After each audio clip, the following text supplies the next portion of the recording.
प्रभाकर अप्पा का जो वातावरण है पूरे तालुके के अंदर फुल जोरों के ऊपर है और पूरी जनता परिवर्तन चाहती है। नीतीश राणे जो बीजेपी के सदस्य है, बीजेपी के आमदार है, वो बोलते हैं कि मुसलमानों को मस्जिद में से चुन चुन कर मारेंगे। नहीं, आज मुसलमान समझ चुका है, हक समझ चुका है कि अपने बारे में क्या बोला जा रहा है। बीजेपी गलत सलत बयानी कर रही है, उनके नेता गलत सलत बयानी कर रहे हैं, उसके बाद हमसे उम्मीद कर रहे हैं कि हमको वोट दे। लेकिन सेकुलर पार्टियों के साथ हम रहेंगे, सेकुलर पार्टियों को वोट देंगे। तड़वी बिरादरी मुसलमानों से अलग नहीं है, हम सब एक है। और रही बात राजू तड़वी साहब की, तो उनके उद्धव साहब के घराने से बहुत अच्छे संबंध, नजदीकी संबंध रहे हैं। ये हमें पता नहीं था, उन्होंने बताया। आदाब, यही आप देख रहे हैं न्यूज़ एनी टाइम। मैं हूं फारूक शनोमानी और चर्चा चुनाव की इस खास कार्यक्रम में मैं आप सभी का स्वागत करता हूं।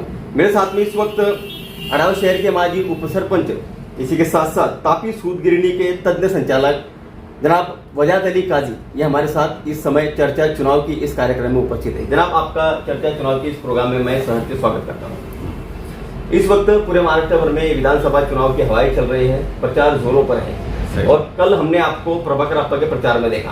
तो क्या लगता है आपको प्रभाकर अप्पा की स्थिति के बारे में आप क्या बताना चाहेंगे? प्रभाकर अप्पा का जो वातावरण है पूरे तालुके के अंदर फुल जोरों के ऊपर है और पूरी जनता परिवर्तन चाहती है, पूरी पब्लिक परिवर्तन चाहती है। हर खेड़े में, हर गांव में मैं फिरा, सब देखा, वातावरण देखा, तो परिवर्तन की लाट है। और प्रभाकर अप्पा कोई हमारे दोस्त नहीं और अन्ना भी हमारे कोई दुश्मन नहीं, लेकिन जो पार्टियां हैं युति, इनके जो नेतागण हैं, जो मुस्लिम समाज के बारे में गलत सोच रखते हैं, वो कहते हैं कि फतवे के ऊपर मुसलमान चलता है। वैसी बात नहीं है, ये इल्ज़ाम गलत है, ये बात गलत है। क्योंकि आपको चाहिए कि आप हमारे मुसलमानों के बारे में अच्छी बातें सोचे, अच्छी बातें बोले। नीतीश राणे जो बीजेपी के सदस्य है, बीजेपी के आमदार है, वो बोलते हैं कि मुसलमानों को मस्जिद में से चुन चुन कर मारेंगे। ये नीतीश राणे किस गली में गलबला। लेकिन जो महाराष्ट्र के मुख्यमंत्री है, बहुत बड़े पद पर बैठे हुए हैं, संवैधानिक पद के ऊपर बैठे हुए, वो कहते हैं कि हुजूर के बारे में बुरा बोलने वाले महाराज के बाल को भी हम धक्का नहीं लगने देंगे। और फिर उसके बाद मॉब लिंचिंग, मुसलमानों की महिलाओं के बारे में गलत सलत बयानी करना, हमारे आदिवासी भाइयों के उनके बारे में गलत सलत बयानी करना और उसके बाद वोटों की उम्मीद करना, ये गलत है। कोई मौलाना, कोई मुफ्ती फतवा देकर हमें बताने की जरूरत नहीं। आज मुसलमान समझ चुका है, हक समझ चुका है कि अपने बारे में क्या बोला जा रहा है। बीजेपी गलत सलत बयानी कर रही है, उनके नेता गलत सलत बयानी कर रहे हैं, उसके बाद हमसे उम्मीद कर रहे हैं कि हमको वोट दे। लेकिन सेकुलर पार्टियों के साथ हम रहेंगे, सेकुलर पार्टियों को वोट देंगे। हुजूर पुरनूर खास म्हणजे हुजूर पुरनूर मुस्तफा सल्लल्लाहु अलैहि वसल्लम म्हणजे हमारे पैगंबर, इनके बारे में गलत बयानी करना, गलत बोलना मुसलमान और इस्लाम का एक कानून है कि अपने पैगंबर को इतनी मोहब्बत करो कि अपना जान, अपना माल, अपनी औलाद, अपना सब कुछ उनके ऊपर कुर्बान कर दे। उनके बारे में गलत बयानी हम बर्दाश्त नहीं कर सकते। इसके लिए हम किसी दूसरे आमदार के बारे में या दूसरे उम्मीदवार के बारे में कुछ भी नहीं सोच सकते। जनाब, बात की जाए अगर तड़वी पठान समाज की, तो एक काफी बड़ा तबका है तड़वी पठान समाज का, कि तड़वी पठान समाज की तरफ से एक नाराजगी का सुर चल रहा है इस समय कि जिन लोगों को हमने विधानसभा के पद तक बिठाया, कांग्रेस को मतदान करते हैं, राष्ट्रवादी को मतदान करते हैं, लेकिन ऐन वक्त पर जब राजू तड़वी की जब बात आती है तो उनके टिकट के मामले में गड़बड़ कर दी गई। तो इस पर आप क्या कहना चाहेंगे?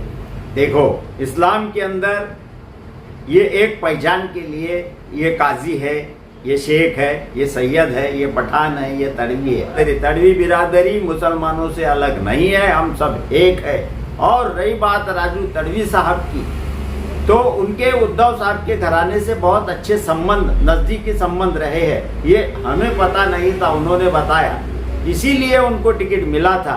लेकिन यहाँ का जातीय समीकरण और यहाँ का सभी राजकारण का समीकरण देखते हुए वहाँ से बम्बई से निर्णय हुआ। कुछ लोगों का इल्ज़ाम है कि चोपड़ा तालुके के कुछ नेताओं ने राजू भाई तड़वी का टिकट काटा है। ये इल्ज़ाम गलत है, ये सरासर गलत है, क्योंकि चोपड़ा तालुके के सारे नेता यहाँ पर चोपड़ा में मौजूद थे, ये मुझको पता है। उनका कुछ भी कहना नहीं था। राजू तड़वी साहब को भी टिकट मिलता तो कांग्रेस और राष्ट्रवादी वाले उनका काम करने वाले थे, लेकिन ऊपर से उद्धव साहब ने निर्णय लिया और राजू साहब को कहा कि आप फॉर्म न भरो।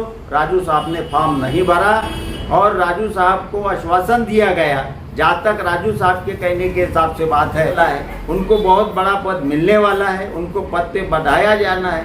इन इलेक्शन होने के बाद अगर अपने प्रभाकर अप्पा निवड़ कर आते हैं तो राजू भाई तड़वी को पक्ष के अंदर कोई ना कोई बड़ा पद जरूर मिलेगा। अगर नहीं मिला तो यहाँ से हम सब लोग अपने खुद के खर्चे से गाड़ियाँ करके जाएंगे और उनको बड़े से बड़ा पद दिलाने की कोशिश करेंगे। आदिवासी समाज की अगर हम बात करें और तड़वी पठान समाज की नाराजगी की एक कड़ी जिसको माना जा रहा है, अमीना भी रज्जा तड़वी माजी पंचायत समिति उप सभापति, वो भी इस वक्त चुनाव में है, क्या कहना चाहेंगे इसके बारे में? हमारे कुछ भाई बहन या हमारी अड़ावत की ही अमीना तड़वी जो राष्ट्रवादी के तरफ से पंचायत समिति में निवड़ कर आए, राष्ट्रवादी ने उनको सभापति बनाया, लेकिन वो नाराज है, वो हमारे हैं, वो अपने हैं, उनको हम समझाएंगे, समझाने की कोशिश करेंगे और हमको अल्लाह की जात से उम्मीद है कि वो हमारे साथ आ जाएंगे। इसके बाद अगर बात की जाए तो बीजेपी का एक नारा सामने आया है कि बटेंगे तो कटेंगे। तो ये एक तरह से एक किसी विशिष्ट समाज को डराने की ये कोशिश है, आपको लग रहा है? बिल्कुल। हमारे देश के विश्वगुरु कहलाने वाले पंत प्रधान, वो बहुत बड़ी हस्ती है, उन्होंने कहा कि बटेंगे तो कटेंगे, एक रहेंगे तो सेफ रहेंगे। ये एक हिंदू समाज को वर्गलाने का, बहकाने का तरीका है। हम अंग्रेजों के ज़माने से, मुगलों के ज़माने से एक साथ में रहे, कभी ना हिंदू खतरे में था, ना मुसलमान खतरे में था, ना आज हिंदू खतरे में है, ना मुसलमान खतरे में है। खतरे में है तो विरोधी, यानी ये जो युति की सरकार है, इनकी कुर्सियां खतरे में है। मुस्लिम समाज का ये कहना है कि हम खड्डे में रह लेंगे, हम बुरे हाल में रह लेंगे, हम सारी तकलीफें सहन कर लेंगे, लेकिन हमारे पैगंबर के बारे में बुरा बोलने वालों के साथ हम कतई जाने वाले नहीं। हम विकास को भी दरकिनार करते हैं।